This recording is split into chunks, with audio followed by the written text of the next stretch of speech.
All right, we'd like to say good evening to everyone. Glad to have everyone out with us, and those that could not be out with us, glad to have you via the stream. We're going to get right into the service this evening, page number 133. Bottom of the page, one verse. I will try to spare you of my singing abilities or lack thereof. Page number 133, and we'll gather around the altar for a word of prayer, and then go right into the service tonight. My heavenly home is bright and fair, I feel like traveling on. Nor pain nor death can enter there, I feel like traveling on. Yes, I feel like traveling on. I feel like traveling on. My heavenly home is bright and fair, I feel like traveling on. All right, before we go to the Lord by way of prayer this evening, we'd have an unspoken request by the uplifted right hand. And who has a spoken prayer request this evening? Okay. All right, sure will. Yep, remember that.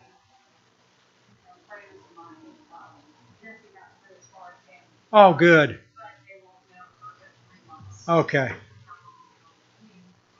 Yeah. Oh, my. All right. Okay, well, glad that he made it through it okay, and hopefully everything goes well with the grading out and all that has to be done, evaluations and all that. Do remember Sister Barb, spoke with her yesterday.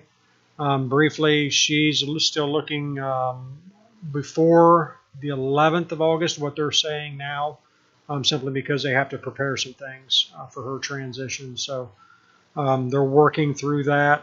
So she'll know tomorrow. They'll actually have a meeting and discuss her actual date that she can occupy. So just remember her in prayer. I know it's a little tough on her having to go into a situation where she's been living independently for quite a few years. So I do remember her in prayer. Remember the rest of the family in prayer. A little bit of a stress and strain on them too. Remember, of course, Joanne and Aaron, Johnny and Crystal, their kids as well, Robbie, Sonny and Marge, their family member Tracy and Kelly and their whole family as they travel, as they're up in Michigan. So remember them. They'd all be safe. Jim and Sue and James and Jacob. Any others?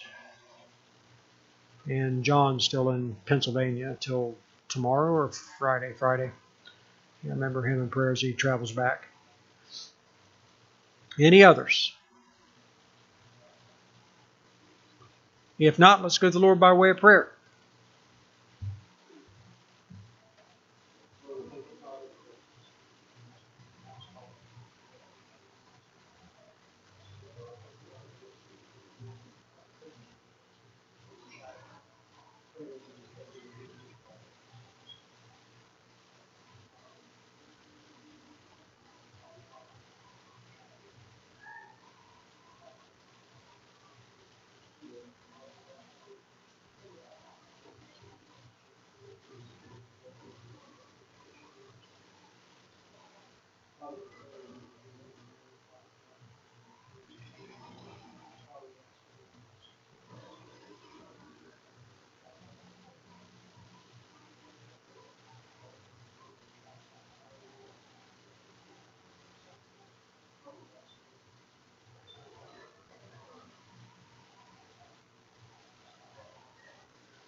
Anyone have a special song or testimony this evening?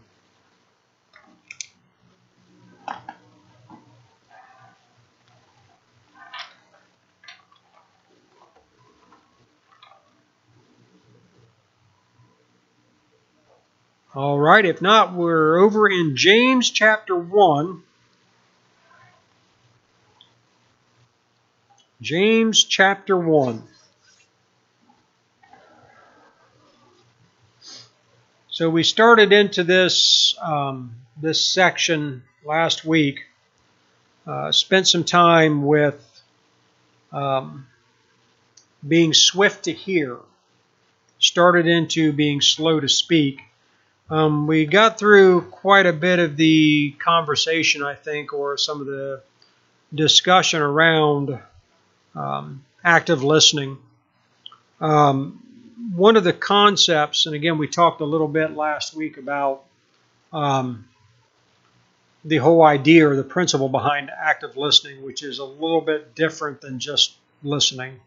Passive listening, really, you're not really invested in the conversation, in the dialogue, what's going on.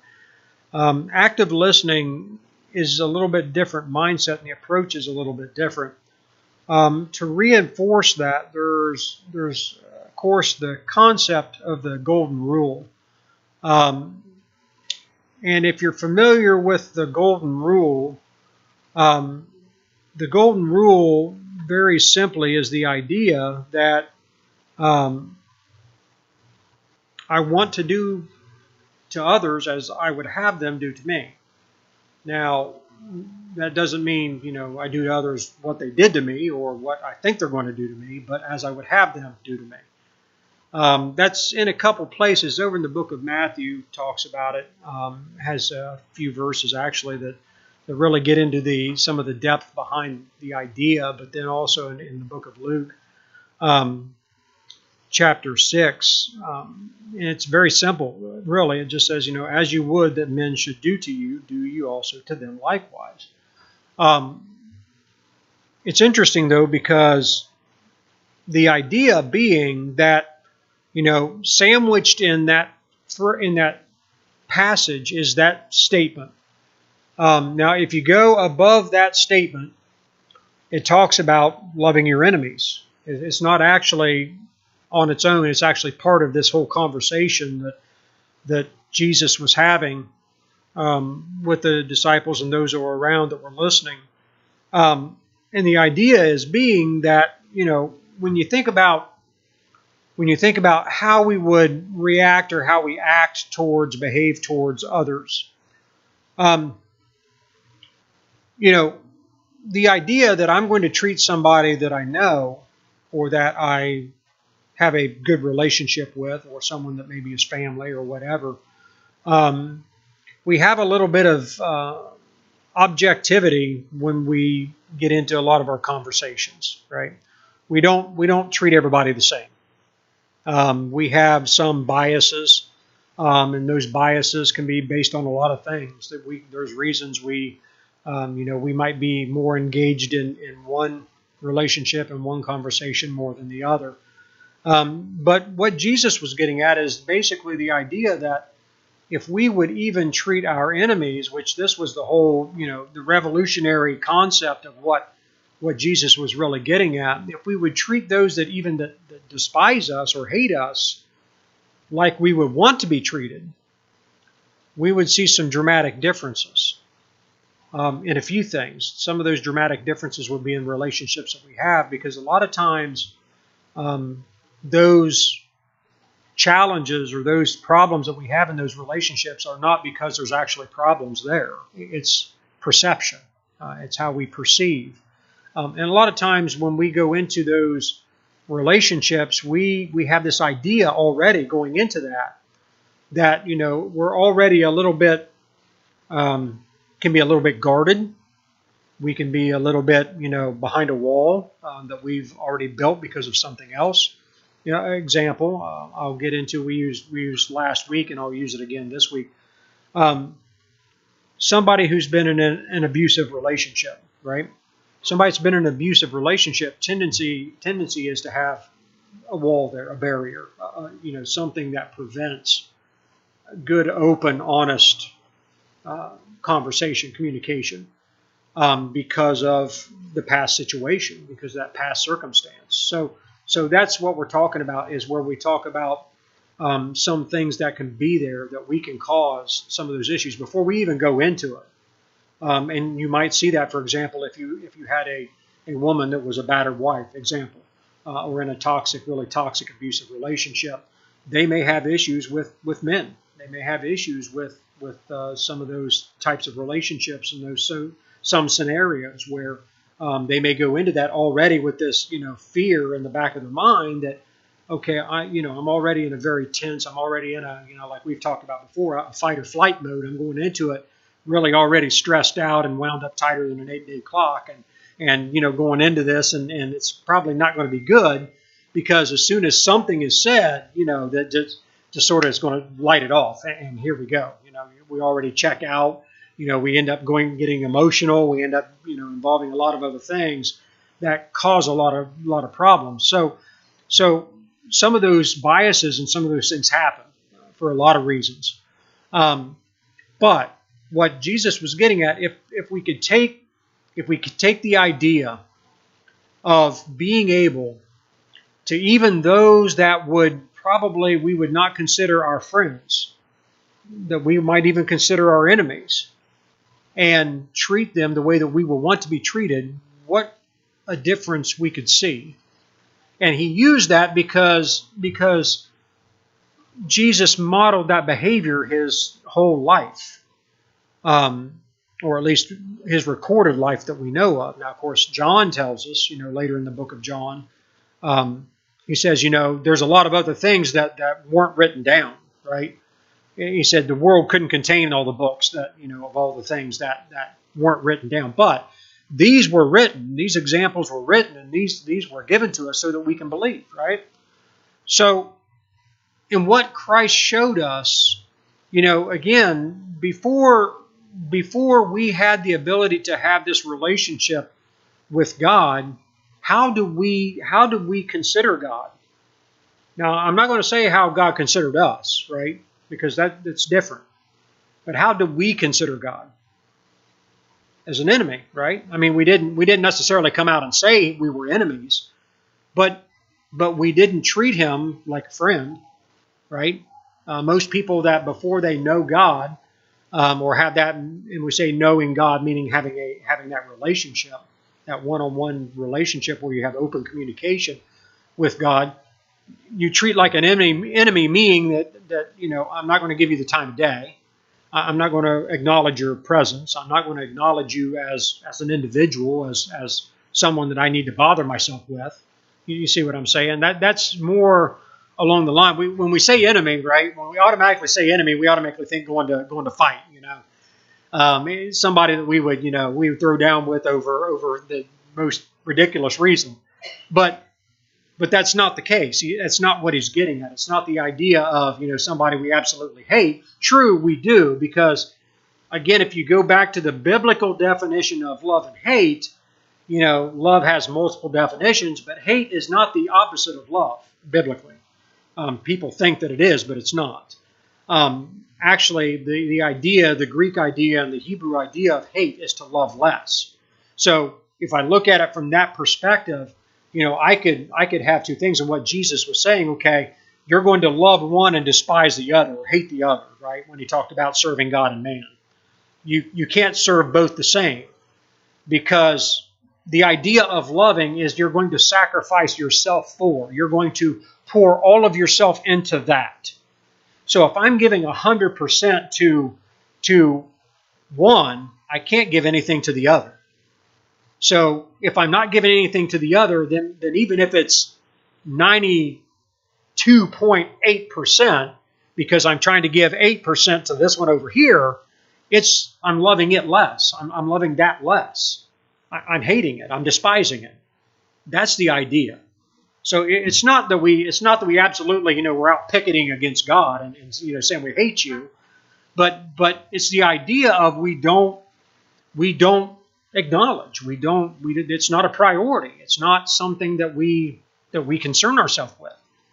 So if you think about it from that side of it, there's a lot of folks that may not say that, but their lives and what you see with priorities becomes a problem. It becomes a concern, because there's concerns with priorities, right? If we're not prioritizing something high, then that means we really don't care. We can't, again, back to what we've talked about, it's really tough for people to multitask. I mean, we like to say we can, but it's not efficient. It doesn't work well. The idea of that is not a good idea. And even though it's been pushed and pushed by managers and managers and managers and more managers, it's really not effective. It doesn't work well. People can try, and that's okay. You can try to fit 10 pounds of sausage in a 1 pound skin, but it doesn't work well. But the thing is, though, that when you think about that, though, if I'm not prioritizing that thing or whatever that is, we don't even have to talk about it from a perspective of that relationship with God, even though that's really what it pertains to. If I'm not prioritizing that high, then I'm not going to put anything into it. I'm not going to invest myself into that. I'm going to have a limitation. I'm going to say, you know what? Okay, here's my cutoff point. I got a hard stop. I'm done. I'm moving on because I got other things to do. I got other things more important. And so that becomes something that falls down the pecking order as far as what my priorities are. So when you think about that, the idea being that even those that we probably would not necessarily consider being able to put a lot of our focus into, a lot of our time into, that's more along the line of what we're talking about when we think about enemies. Now, he does talk about those who despitefully use and persecute also. So when you think about folks that have maybe a clear desire to make someone feel bad, to do things that cause issues. And there are those folks out there in various places. They do exist. But even those people, he's also talking about treating them the same. Now that's the part that really a lot of folks struggle with that. And that's everybody. That's not to say, anybody's, because that's tough. It's one thing to say, okay, I love this person less, meaning that I'm not going to be as focused on this, but it's another thing when we know absolutely beyond a shadow of a doubt that there's an intentional act there trying to damage us personally, whether that's reputation or whether that's credibility or whatever that is. That's a little bit tougher to be able to treat them with love, to be able to treat them with respect, to be able to treat them. But the idea that Jesus is trying to get across with the correct understanding and with the correct perception and with the correct changes, even that's possible. And he showed that in the fact of how he was able to do that, because even though we despise God in a lot of cases, I mean, if you think about it this way, you read the book of Acts, right? So you read the book of Acts. Paul went up on Mars Hill. And Mars Hill was an area where they built all of these shrines and these altars and these temples to all these gods. And again, the Greeks were very good at wanting to make sure that they didn't leave anybody out. They wanted to make sure they included everybody. So they had a long line of these altars and temples and shrines and all this other stuff built. And then finally, you get to this one, just in case we left somebody out, here's one to the unknown God, because we don't even know who you are, but we don't want to leave nobody out, right? So then you have one to the unknown God. And Paul said, well, that's the one I want to talk to you about, because that's the one that we really need to focus on. But now, for just a second, back to the point. Think about God from a perspective of God breathes breath into us, gives us life, creates us as an eternal living soul at that moment of life, right? And does all of these things. Even when we don't acknowledge it, he still does them. And yet, he has to share time with all these other gods. How do you think that goes over? Probably not well. I mean, when you think about, so if you think about idolatry in the Bible, that's sort of the idea. Idolatry is worshiping anything else other than God, because God does all of these things. He does everything. And even when we don't acknowledge that, and even when we don't recognize that, or even if we don't want to acknowledge it, from ourselves, even when we know it, He still does it out of His love for us and His concern for us. And God is love. I mean, there's just no other way to say that than what's said. So God does those things, but also though, He also looks at that relationship very jealously, because the Bible does tell us also that God is a jealous God, and He is. God looks at our relationship, meaning my individual relationship, Tanya's individual relationship, Tiffany's individual relationship, John's individual relationship with Him personally, as us being basically betrothed to each other in almost in a marital relationship. Betrothal was a little bit different than full-out marriage, and biblically it's a little bit different, and that's for another time because there's some depth there in the two relationships. But that's how He looks at it. And betrothal meant that basically the betrothal was the same as engagement, except stronger. It was an engagement, but at the same time, it was to the point of basically you were almost married minus the name change. There was an absolute total commitment to that individual. There was nothing else. The focus was strictly on that individual. In every way possible, almost behaved as a married couple. That was betrothal, and that's the way God perceives His relationship with us. He looks at our relationship with the church at this point in history as being betrothed. So that's his viewpoint.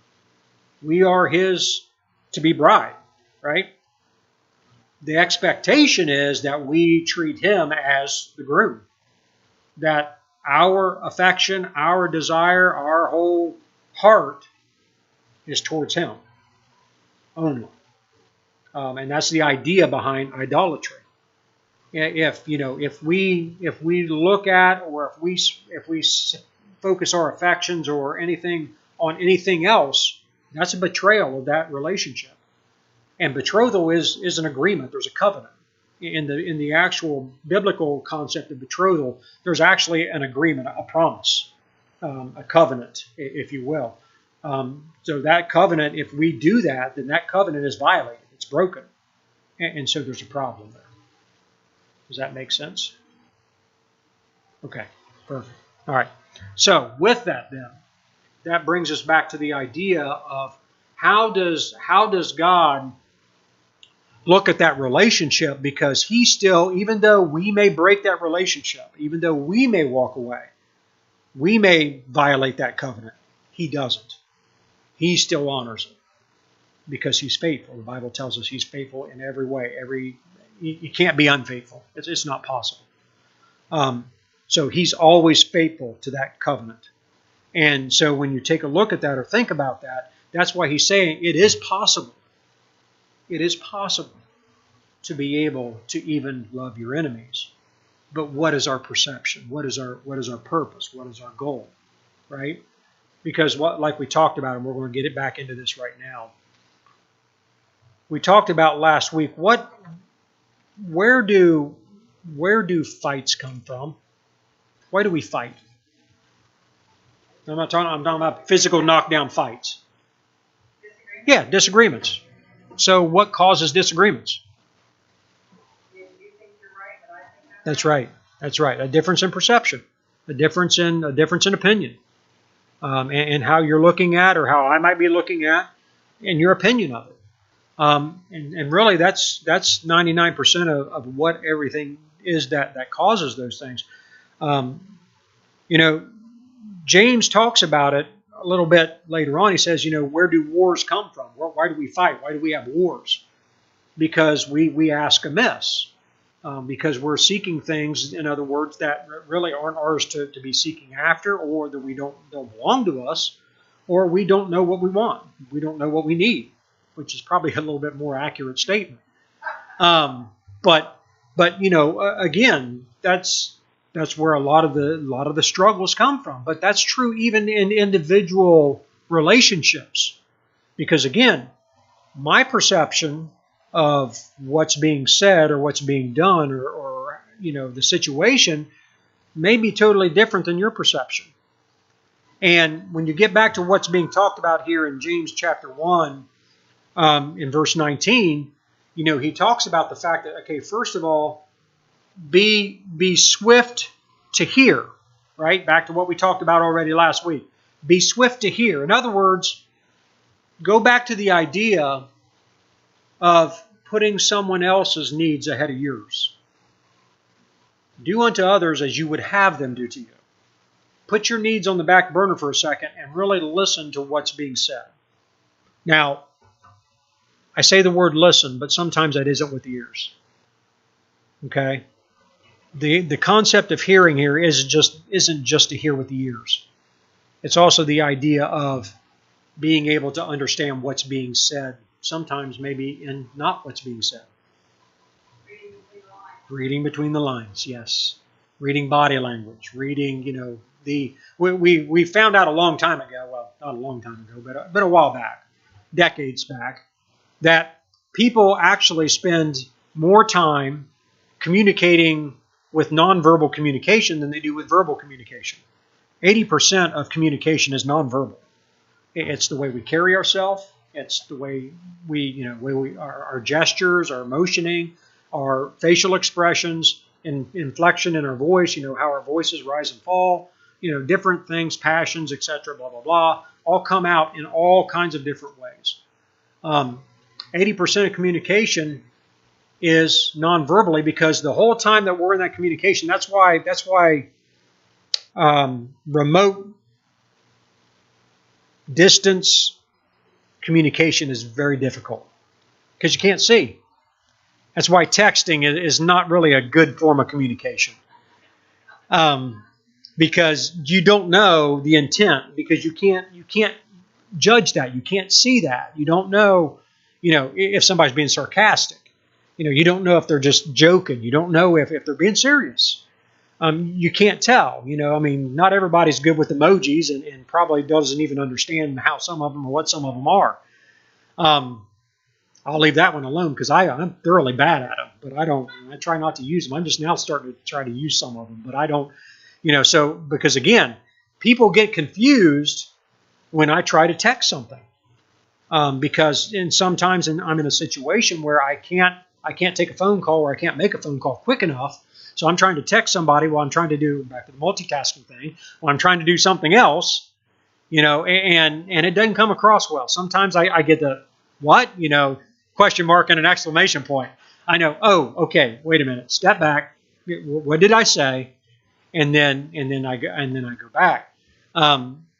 And sometimes, though, that's difficult, because when you go back, there's already a little bit of a barrier there now, because somebody's a little twerked, and it's like, okay, now I need to go back and try to diffuse this a little bit and try to make it a little bit better. So that happens a lot with non-visual communication. Even when you can't, hear the voice, it makes it really, really challenging, because you can't hear what's trying to be said through the pitch of the voice and the decibels and the level of the voice and all kinds of things that go into that. So when you think about that idea of hearing, that's why the Bible spends a lot of time, and it's not just here, it also talks about it a lot in the book of Proverbs, about the wisdom in maybe sometimes not talking so much. The wisdom in maybe more listening, actually paying attention to what's being said before you engage the mouth. And really think about it for a second. We talked about it a little bit last week. Really, really for a second, take a step back and listen to what's being said. That's being swift to hear. So back to the next one that we're at for this evening. So then at that point, being slow to speak. So the idea here is not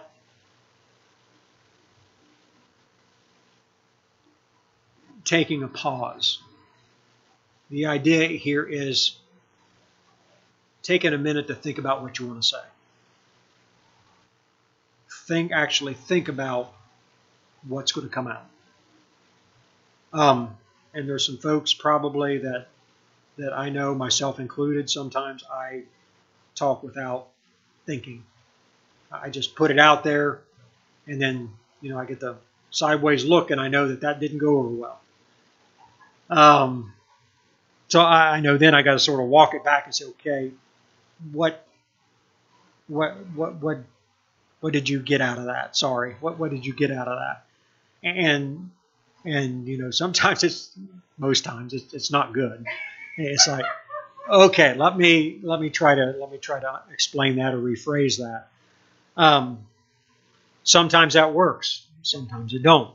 But back to what we were sort of started this with, again, back to the whole idea behind disagreements.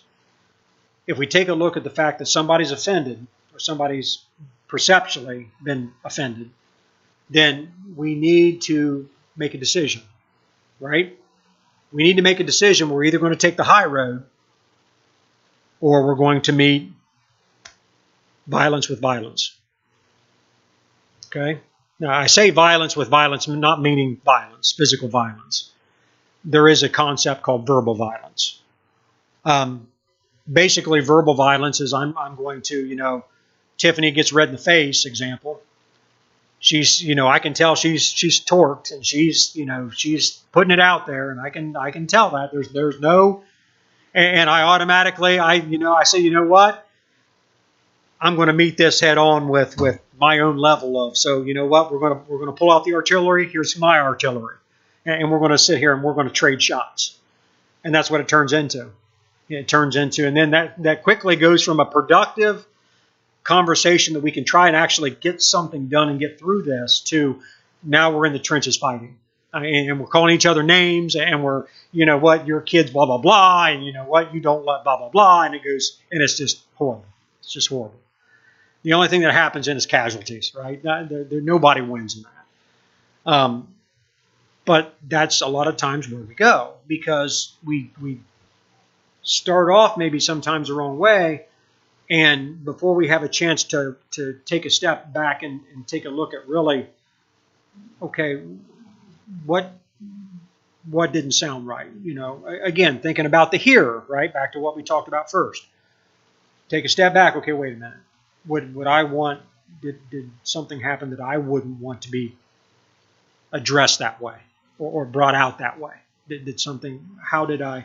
It's okay, like we talked about last week. Again, being slow to speak means that it's okay if we step out of this and say, you know what, I obviously hit a nerve. Can we take a minute and can we talk about that? What do I need to be careful of? Because I don't want to upset you. I don't want this to be, I definitely value the relationship. I don't want this to be a problem. So what happened here? You do. You try to reconcile to a degree, but the idea is to get to the root of really what's going on. Because sometimes, especially if you're in a situation where the person is offended, or like we talked about at the beginning, where they've already got barriers, right? There's already some barrier. You may not get the full reason at first. It may take a bit. You may have to peel the layers back like an onion and start to get to some of the nubbins on what some of this is. Because, and I'll be honest with you, a lot of times it has nothing to do with you. It's just the situation. And that's where the problems happen, right? Because when something happens, I automatically want to take it personal. Well, Tanya attacked me. She, and man, we're going to have it out. because she attacked me. I'm right. She's not right. I'm the right one. I'm taking the high road here, and that's the way it goes, right? Because again, back to the whole perception and back to our opinion, and sometimes that conversation, I'll give you a little kernel here, a little nugget you can remember. When it comes to the children of God, a lot of time God puts us in those situations so that we can help somebody else. Is what he was getting at when he was talking in 2 Corinthians. We go through things so that we can help somebody else. Okay? Those things are all meant for our good. Back to Romans, right? Romans 8:28. All things are meant for the good of those who are loved, right? His children. All things work for the good. So that should not be a question with us. Even though a lot of times it is. It should not be a question with us.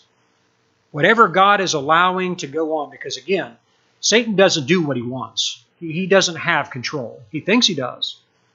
But his control is limited. His authority is limited. There's only so much he can do. And what he can do, especially to God's children, is what he's allowed to do. Well, God isn't going to allow something to happen to us that will break us. He promised that.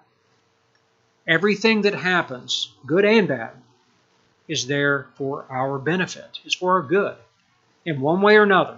Now, you can say, well, then how do you explain, bad things happening to good people? How do you explain, people coming up, all of a sudden they go in and they've got a cancer diagnosis or whatever, right? Something traumatic is where we always go. It's like, well, all these bad things happen. Well, yes, bad things do happen to good people. But let me ask you this. What makes you think God did that? I mean, how did you come to the conclusion that that's God's fault, that he's responsible for that? Well, Tony, you just said God allows these things to happen. God allows things to happen within the natural laws of things also. What makes, and I'm going to say this, and I don't want you to take it the wrong way because I'm going to pick on myself here. So that's the reason I'm going to say this. That's good. You got books. They hurt. But what makes me think that I'm any better than you? What makes me think that just because I'm Tony Walker, that I'm any better than Tiffany Stoneberg or Tanya Galt? Just because I'm me, does that mean I'm exempt from all these things out there? Chemicals, cars that unfortunately some people don't control too well sometimes. There's laws out there that God put in motion, right? I mean, we call them the laws of thermodynamics, the laws of physics, the laws of this, and this. It goes back to what people say, don't tempt the Lord thy God. I mean, just because I'm a child of God doesn't mean I'm going to stand on top of the Empire State Building and jump and say, okay, Lord, I know you're going to catch me. You might want to test that. I don't. Because he created the law of gravity for a reason. And he gave me a noggin that is filled with something that I really need to pay attention to sometimes. And that's not a wise choice. You don't jump off the Empire State Building just to test that theory. So, and unfortunately, there are people out there that think that way. Now, they don't say that way, but for whatever reason, they think that they're exempt from life. They think that just because I am, I'm in this wonderful relationship with God, that I'm exempt from everything bad that can happen. No, we're not. That's life. And Jesus said, in this life you'll have tribulation. So don't have this expectation of going through life and it being hunky-dory every day. You walk out the door and it's always rainbows and the flowers are singing and the sky is blue and no stress and the kids are great and Mommy, I love you and no problems all the way through to adulthood. And that doesn't happen. It doesn't happen. So we've got to understand that this world is in a fallen state. It is. I mean, even though we look at the beauty, I mean, you had a wonderful trip out to South Dakota, out west there. Beautiful land out there, beautiful places. You've camped in some beautiful places, traveled to some beautiful places. Rode your bike probably farther than I ever would have.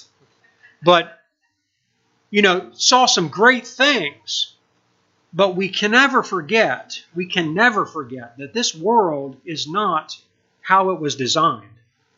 It isn't. It's not the way that it was supposed to be. Everything we see that's going on today is not the original plan. Okay? It's not. Now, God knew it, and God had a plan for it. But it's not Eden. This world is not Eden. Not even close. So we have to remember that the things that have happened because of sin, because of rebellion, we'll put it back where it is. Sin is rebellion. It's just plain and simple. It's rebellion. Because of sin, we see the problems and the issues that we see. In the very beginning, it started with everything was in harmony. All of a sudden, everything became a fight. Everything became a struggle. Nature all of a sudden wasn't in harmony. We weren't in harmony with nature anymore. It just all kinds of things just went haywire. That's been a progressive decline from then all the way to where we are today. That's not going to stop. Okay, it's not going to stop until finally it all stops. So we have to understand that, because if we don't, we're going to have this misconception that because I have this relationship with God, that exempts me from life. It doesn't. We're not exempt from those things.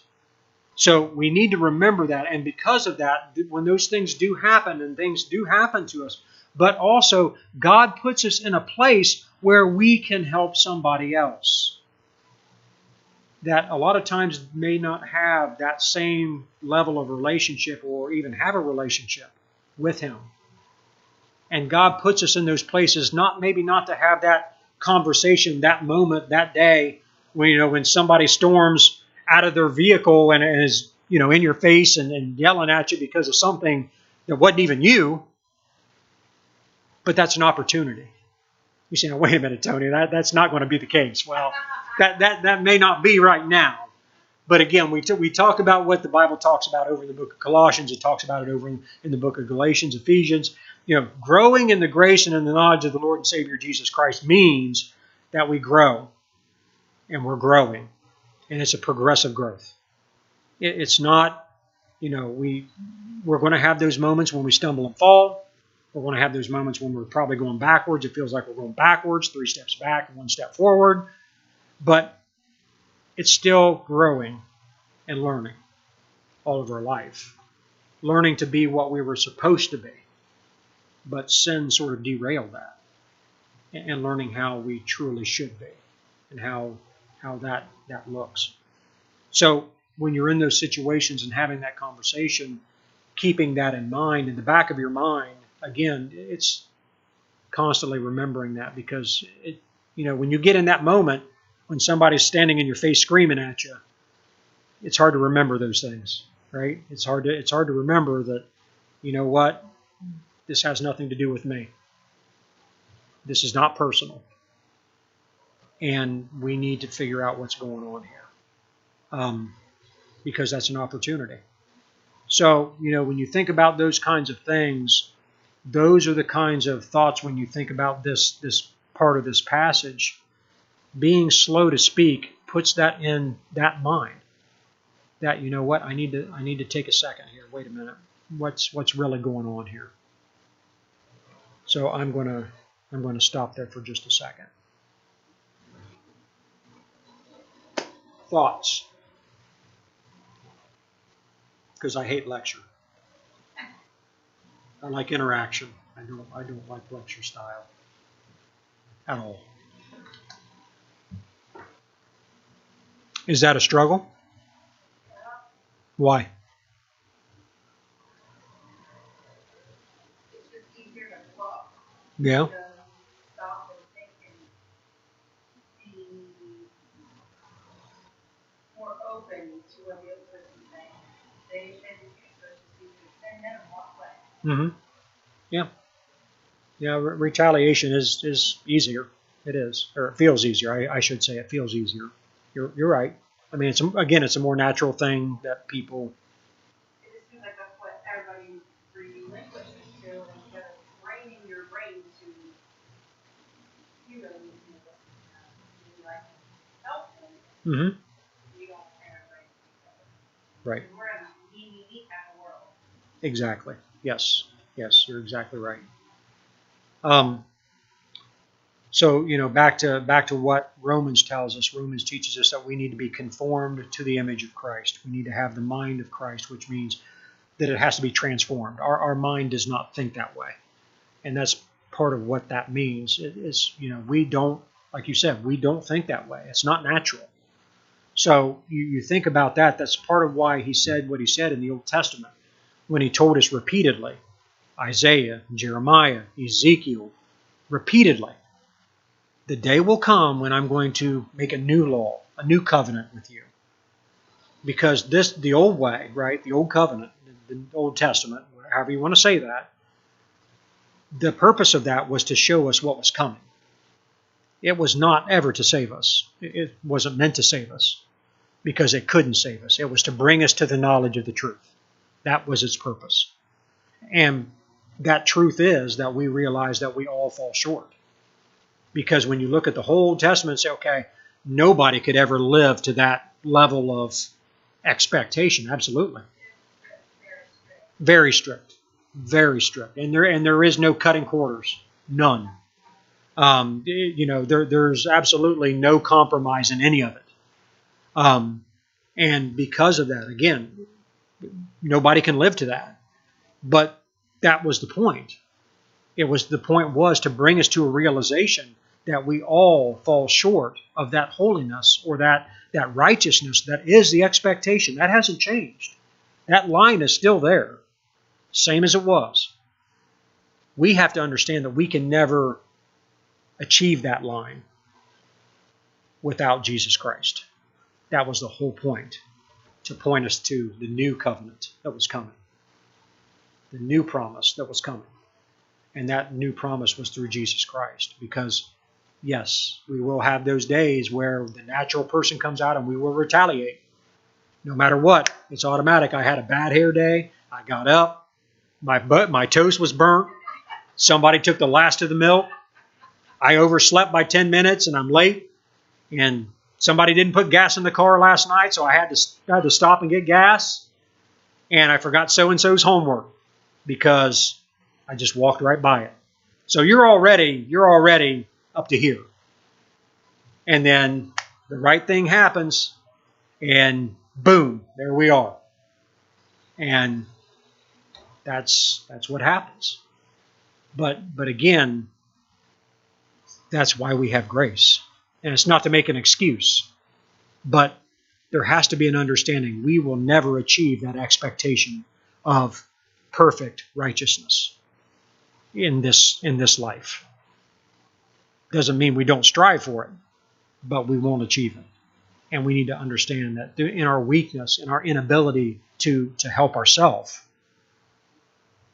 Christ is there helping us to continue to grow and continue to change and continue to transform and be what we should be. And that's a process. It doesn't happen overnight. That's good, because that's what I need. Well, don't have that expectation of it happening overnight. Doesn't happen. We all need a lot of work in a lot of ways. Some people may think, you know what, hey, I finally mastered that one, and all of a sudden 3 other things pop up, and it's like, oh, here we go again. But that's the way it works. We're living in a world that is imperfect. We also are struggling against a spiritual battle that is occurring, that its sole purpose is to try to destroy us. That's the whole purpose. So we need to understand that. We need to be aware that, there is a concerted effort to literally try to kill you that is going on spiritually. So when you understand that, then you need to approach that almost from a mindset then of, okay, now I need to be on guard. And what is going on that, what is going to cause some of those things to happen that will cause me to lose the progress I've made or lose the relationship I have. Because, you may wake up one day and have a really great prayer day. you really feel good about where your prayer life is that day. You feel like, you know what? God is listening. I know He's there. It's just awesome. Today is good. And all of a sudden, something happens, right? And it seems like every time that does happen, something happens. And that's what's going on. That's that battle that's occurring. We're struggling with an enemy that has spent since Eden studying us, learning every little trick, every little device that can be used to try to trip people up and try to cause damage, to inflict the most damage that can be done. So we need to understand that relationships are no different. They're no different. And that's the purpose, is to destroy anything that can be destroyed, to wreak havoc. Any other thoughts? Because we're about out of time.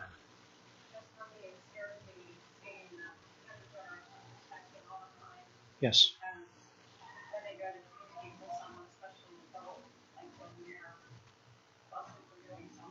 Mm-hmm. Yeah.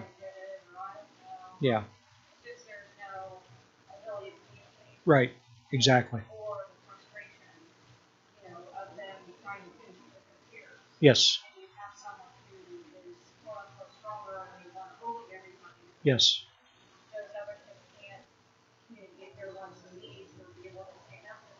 Right. Yep. Just to do that. That's right. That's right. That's right.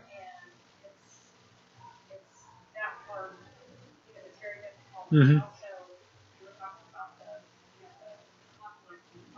Mm-hmm.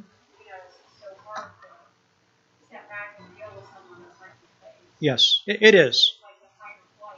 Yep. Yep. Oh, absolutely. Absolutely. Right.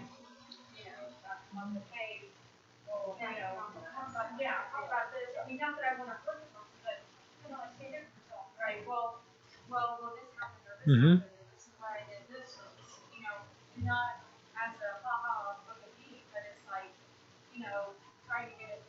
De-escalate it. Yep.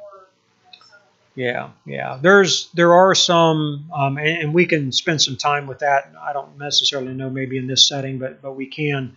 There's some opportunities to be able to share some insight that help with some of those skills to be able to do that. There are things you can do to be able to help, diffuse those kinds of situations, and you'll find that there are some situations, to be honest, that you'll find yourself in that maybe you're not ready for, and maybe the better thing is to, at that moment, just, you know what, it's better we just separate for a little bit. You know what, we need to take a step back. We need to calm down. I need to go, do my pre-trip or whatever. So I'm going to go over here. Let's just, we can come back when we're a little bit more able to talk, better to talk. There's nothing wrong with that. Again, a lot of the times what happens is pride kicks in, and we feel like we got to push a bad position. You know what? Well, I'm going to get this through your thick skull if it kills me and you both. A lot of time is what is the attitude becomes. It's just, and it's not going to go nowhere. Nothing's going to get done. So there's nothing wrong with stepping back and saying, you know what, we need to just separate here. We need to agree that we just need to separate here, and we can revisit it, no problem. But right now is not good, and there's nothing wrong with that. I'm not going to say that everybody will agree to that, but I'm saying that's up somewhere to start. Because again, we talk about intentions and motives, right? There's sometimes some things that there's other intentions and other motives at play, and part of that too is understanding what those intentions are. But that's not for tonight. We're out of time, so we'll get into that maybe at another point. All right, before we dismiss, again, I encourage you to again read the book of James. It's not a long book at all, just a few chapters, but full of a lot of great practical wisdom. really, really good stuff that really helps a lot in a lot of situations, in those situations. And a really good verse to start, I'm not going to say to get where you want to get, but to start that process is over in the book of Proverbs, chapter 25, verse 28. And it's a verse I use a lot. I go to it a lot. It's a big go-to tool. He that hath no rule over his own spirit is like a city that is broken down and without walls. And what that means is if you can't control yourself, then you're leaving yourself open to a lot of things, and usually not good. So that's just a little tidbit nugget of it. It's a lot deeper than that, but that's a start. So that's right. That's right. Yep. If you have nothing there, then you're defenseless. You have nothing there that's going to help to maintain those things that need to be maintained. That perspective that Jesus was talking about in Matthew and in Luke, that idea, that concept of I want to do to someone else what I really want them to do to me, that starts with a change where we take a back seat. There is no me. It becomes more about the other person. And that's, again, that change of heart we just talked about in the Old Testament. All right, before we dismiss, again, don't forget, I'm still doing some work down here, trying to get some things done for homecoming. Homecoming is just a couple weeks away. It'll be August 14th. So we'll have a special service there, and we'll have a fellowship dinner following, and then no evening service that night. So that'll be August 14th. Anything else before we dismiss? All right, if all hearts and minds are clear, let's all stand across the building. We'll dismiss with a word of prayer. Lord, we thank you, Father, for this opportunity that you've given us once again to come together and be able to study your word, Lord, to dive into some of the wonderful principles and things that you've taught us, Lord, and shown us. And Father, we pray that we be able to take those principles and take those directions, Lord, and those things and apply them to our life, not just in our devotions or in our prayer life, Lord, but every day, in everyday life, that as we go about doing what you would have us to do. Just be with us and guide us, Lord. Take us from this place, but never from your presence, Lord. Help us, Father, to constantly grow into who you would have us to be. In Jesus' name, amen. May God bless you. Have a great rest of the week. I see my daughter was in there. Is she?